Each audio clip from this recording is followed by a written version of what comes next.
interview with Molly Ash. This is tape 2. Mrs. Ash, we were talking about this man who was taking out the bodies, and you said that you found out later that these were Romanian Jews. How did you find that out? When the men entered the buildings where they were living, you can tell that there were symbols, Jewish symbols, like a Magen David. You can tell Jewish writing, Jewish books, but we couldn't talk, not only because of the language. We were watching with the Germans, were watching them, so there's no way of communicating with them. But they killed them all. Nobody survived from that group. How many people do you We think could were in hear that? at night, my cousin told me, crying and shouting at night. They beat them, namely during the night. Somebody came in and beat them up.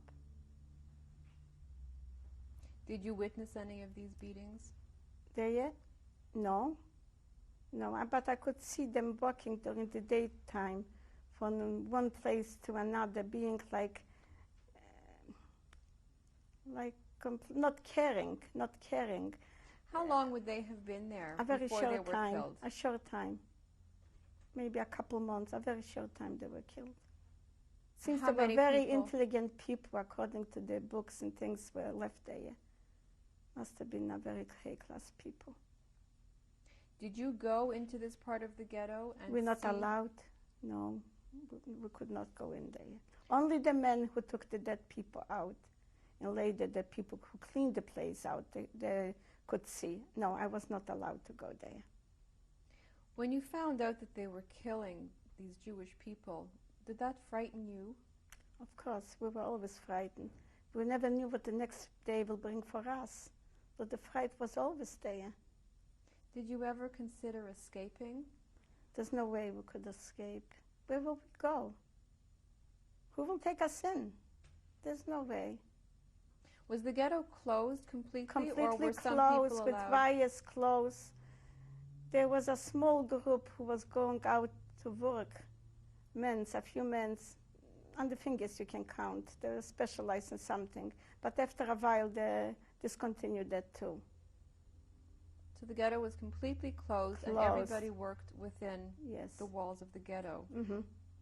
What type of work was the rest of your family doing? Tailors. Mostly we all worked by the tailors. My father got work in us in that same place. After working a whole day, you'd come back to your home, your apartment. What did your family talk about? What was the conversation? We were tired, we were hungry, and we had to stay in the line to get food. We came home exhausted, and sometimes we didn't get the food. And if they had the food, we didn't have what to cook. With breaking the house completely, each time something else to be able to warm up something to eat. So I don't think we were discussing anything. We're just waiting for the next day, what's going to bring. How long would you have waited in line for food?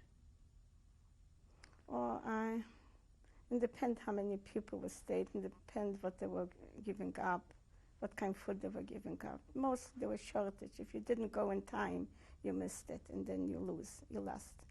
The food, no, was very poor diet, a very poor diet. Even with the food, it was a poor diet. So you would be in line for an hour or 2 hours? Yeah, an hour for sure, an hour. For sure, yeah. Did you work every day of the week? Yes.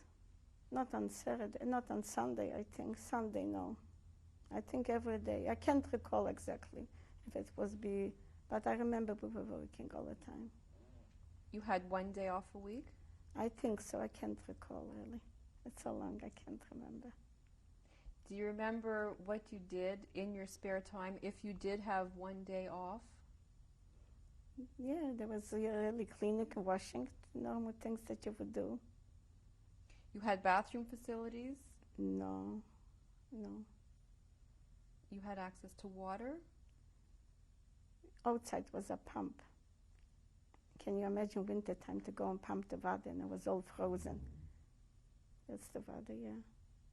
And what were the bathroom facilities like? Don't ask. There was one place that everybody went outside, not to the house. Not in the house. You didn't have none of the facilities in your house. No running water, nothing. You just had to go outside to use. We live in a very poor neighborhood, the place. Now, was this a private area or was it open, mixed area? What do you mean For private? washroom facilities? No, mixed. No, private. No. Were people punished in the ghetto For doing what? for not listening to a guard or for trying to escape? They were killed if they do that. How were they killed? If somebody tries to escape, the Germans were watching. I think they were watching, not Germans maybe, Ukrainian, there was all kind of nationalities were watching around the ghetto. We were fenced up. They were completely fenced up and they were watching. I wouldn't even attempt to. Some people did, but you have to have connections when you go out. Even being hidden on papers, Gentiles papers, you have to have somebody to help you on the other side. We didn't have those connections, so I could not think of it. And I wouldn't leave the family anyways. As a matter of fact, when there was a time before the ghetto that my mother suggested that my father should go away with me to Russia. And my father didn't want to go. He said family stays together. So that was out of the question. And we were concerned about the grandparents too, not to leave them behind. When you think back on your time in the ghetto, Yeah. what do you remember most? What stands out in your mind? Looking back, I stands out in my mind, no matter how bad things were, we were together.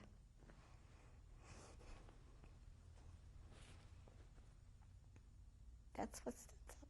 It was still better. Even though it was bad, I think first thing is to come. It was worse then. Losing everybody was worse.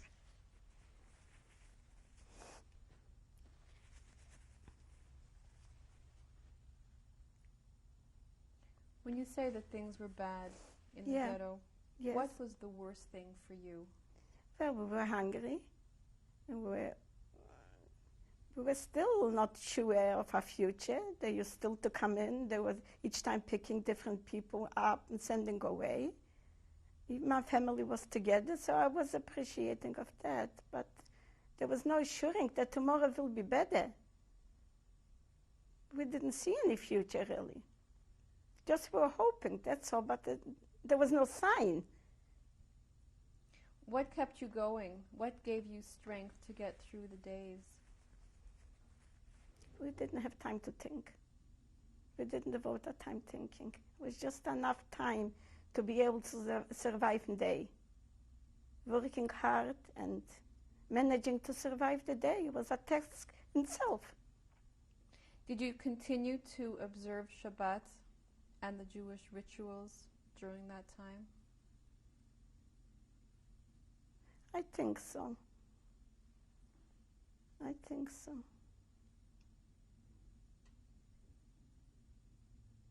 You can't break away something that you have ingrown for so many years. You just can't. Were you punished at any time when you were working in the ghetto? In the ghetto itself, what do you mean by punish? You mean hit? Were you ever hit or abused by the guards? No. No. Was any member of your family? My father often was beaten up. Did he talk about being beaten up? When he came home, he was beaten up, but he says, thank God I'm back. And that's it. He never talked about it. He said, I'm back, it's good enough. But he was so hopeful. I haven't seen anybody being with so much hope the way he was. He said, just wait and see. We're going to survive. With strong people, we will survive. That's what he always said.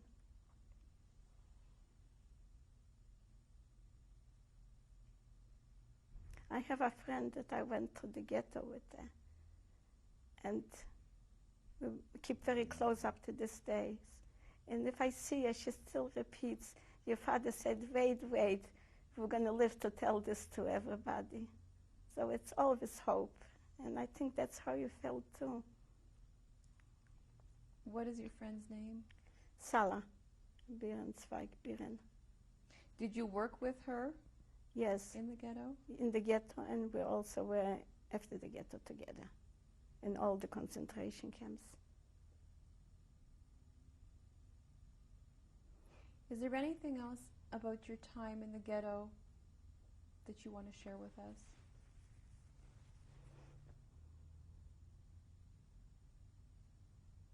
Well, I lost my grandfather, lost my grandmother, we lost the aunts. What happened to your grandmother? Well, they all died. I mean, there was no help. What did she die of? I don't know. She died in the ghetto? In the ghetto, yeah. My grandfather died. I think, how much can you take an older person when people barge into your house and coming in and all that? He was an older gentleman. He just couldn't take it. It was... And then they send away their uncles, they send away this, went away. How much hardship can a person observe? They died of broken hearts. When your grandmother died in the ghetto, did she have a funeral? What happened to her? I got sick with dysentery, and I was in hospital. The day that she died, that was the day that I was released from hospital. I was never brought home because they didn't want to see me.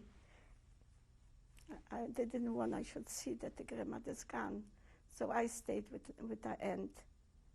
And after a few days I came home, she was gone. So I don't know. Probably there was a funeral. You Jewish people usually try, no matter how it is, to go according to the Jewish law. They allowed you then, the Germans, to have a funeral when you lived in the ghetto? They were not part of going in to seeing all those things. They were just coming in on certain days.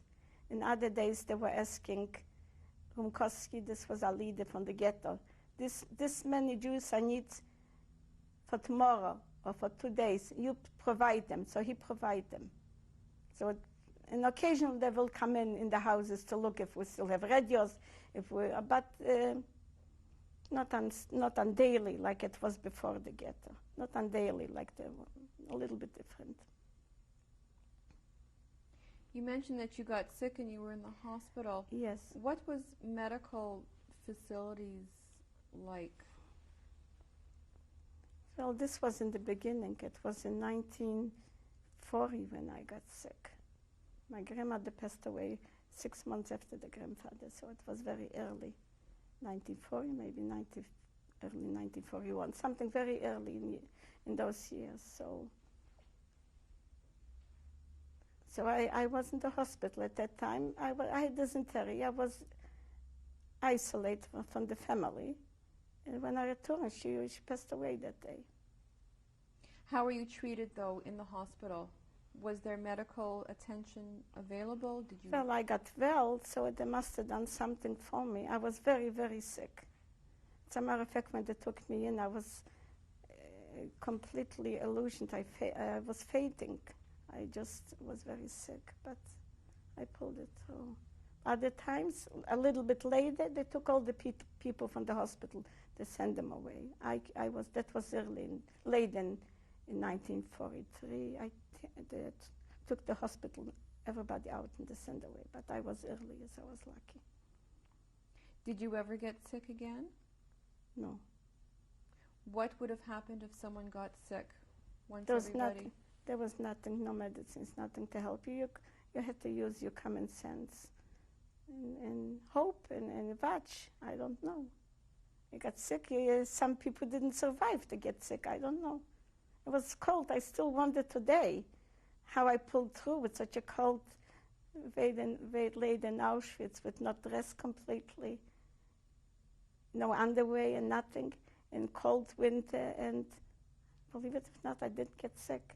But some people got sick, so they didn't survive. How long did you stay in the Lodz ghetto for? Till 1944 in September. They was about to close the ghetto. We were one of the last, or maybe two before the close. So we decided it was enough hiding, because we're not safe hiding either. We decided, let's go. So, because they find us anyways, they're going to search each house and they pull us out and find us anyways, let's go. So we went on our own rather than to wait for them. Because I was dressed day and night with the clothes and holding my belongings. This is mine, and my sister, this is hers. You get tired of that, to be like that. So we decided that's final, we're going to go and it's finished. So where did you go? You reported? We reported ourselves, and they took us to Auschwitz. Did you know at that time what Auschwitz was? No, because they took all the machines from the factory, lying to us that we're going to go to work there. That's going to be in a bigger way, and we believed them. We believed them. That's how silly it is. And we assumed, because they cleaned everything up what we had there, all the machinery, everything went. So we said, this is part of our work. My father was one of a group that he was the instructor, like he had people working for him. So we believed it. So when we arrived there, soon we went on the wagons. We already saw that's bad. Let me just bring you back now. You reported in the ghetto with your belongings. Yes. And where did they put you? On a train? On a wagon? train packed like cattle. There was one small window. It was so packed that there was only room to stay. How many people would have been in one There car? was a lot of people, a lot, and it was so uncomfortable. There was no air. There was one little window that we can get the air out. And they was giving us a bread. Everybody got a bread when they entered the wagon. It was a short drive, I recall. It wasn't too long to drive. And when we arrived there were people waiting for us. I remember I put on house slippers, and I said to the man, wait, I go back and get my shoes. He said, in here you don't need the shoes, you don't need nothing. So I went with the house slippers out. And he said everything should be left behind. I left even the bread behind. Everything I left behind. I was thinking I'm going to hold it for a later day to eat. A little bit I ate. I wasn't sure if I eat up everything. I don't know what's going to be the next day. So I left her. She says, no, you leave everything behind. You don't need anything anymore here. I said already that things are bad. And we came before the German standing there. And me and my mother and my sister and my father, they took my father one side and all three of us on another side. And I never saw my father since then. Never saw him.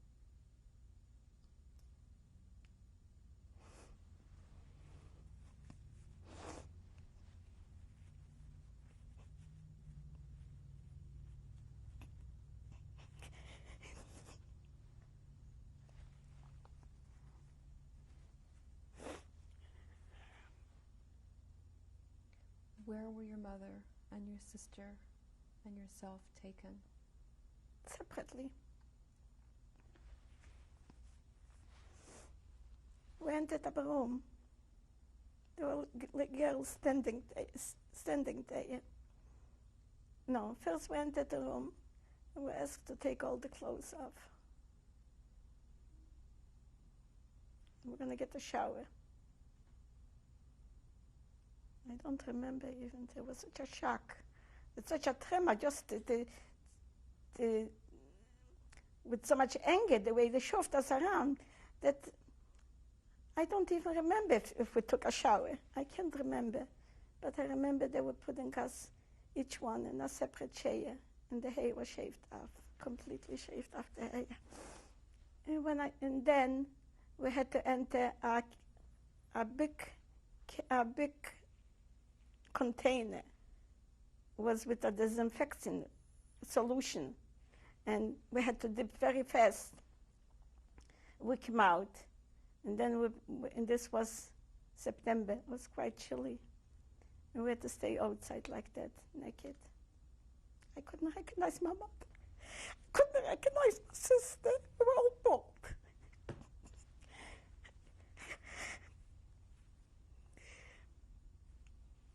So I started calling Mama, Mama, in voice I recognized.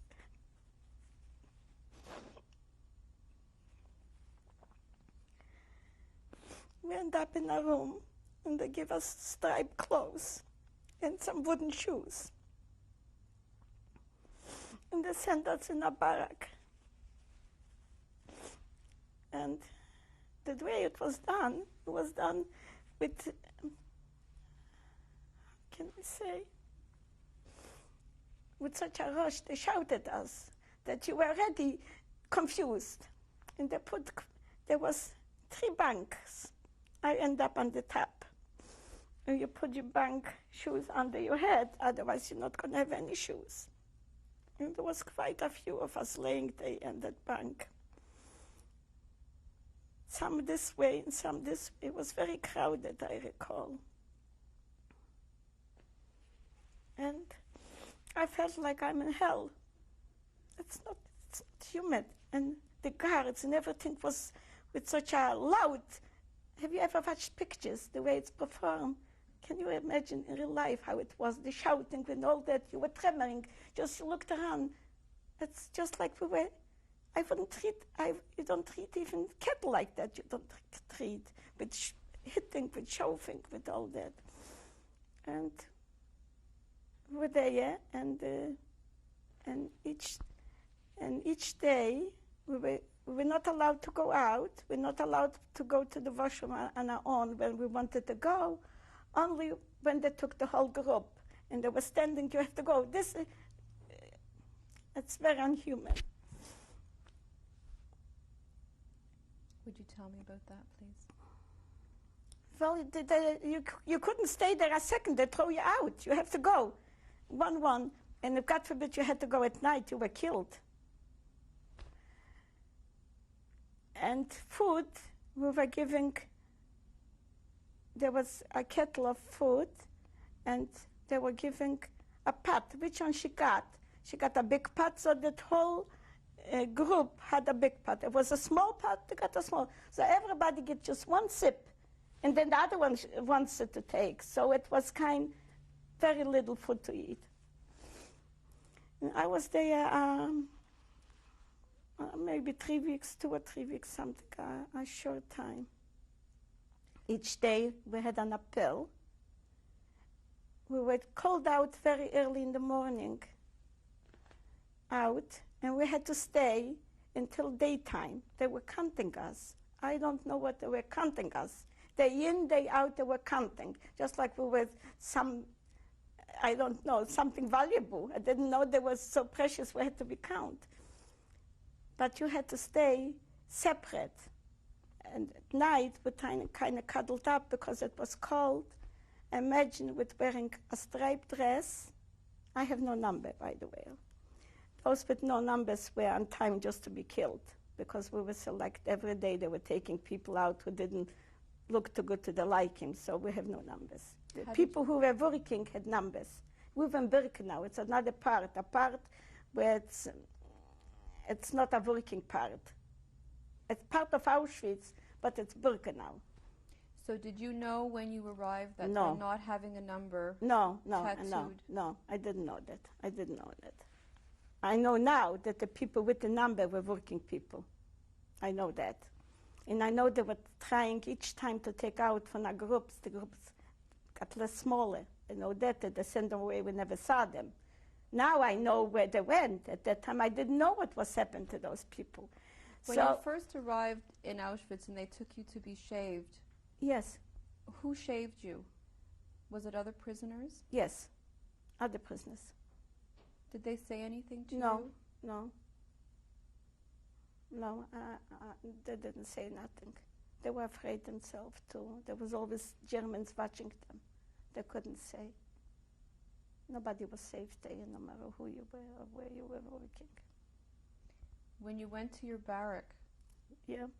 did anybody at the barrack tell you of their time in Auschwitz? Did anybody prepare you? No, we for were what with people. Auschwitz was? Our group was all like me, just arrived, not knowing where we're going, what. We were from the same city, not knowing each other.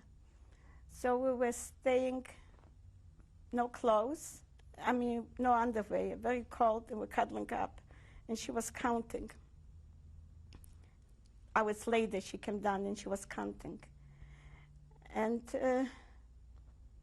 if she made a mistake, we had to stay longer, and she counted again. It just happened once. There was one missing.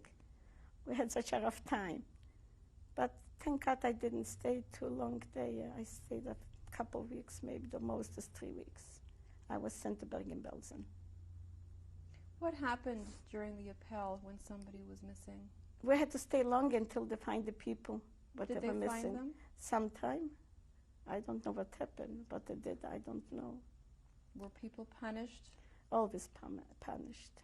They were beaten always. If you find somebody was taking something or not being in the place where they should be, they were always beating up, yeah. You witnessed these beatings? Yes, yes. One girl went out, they were bringing in potatoes, and she took a potato. And they made her stay like this, kneeling in my barrack like that for a long, long time, like that, and they didn't give any food. She had to be on the knees and like that stay for hours for a punishment. They beat her up too. And then what happened to her? I don't know. I really don't know. We don't know too much. We were so busy with ourselves. We'll go to break now. Yeah, okay.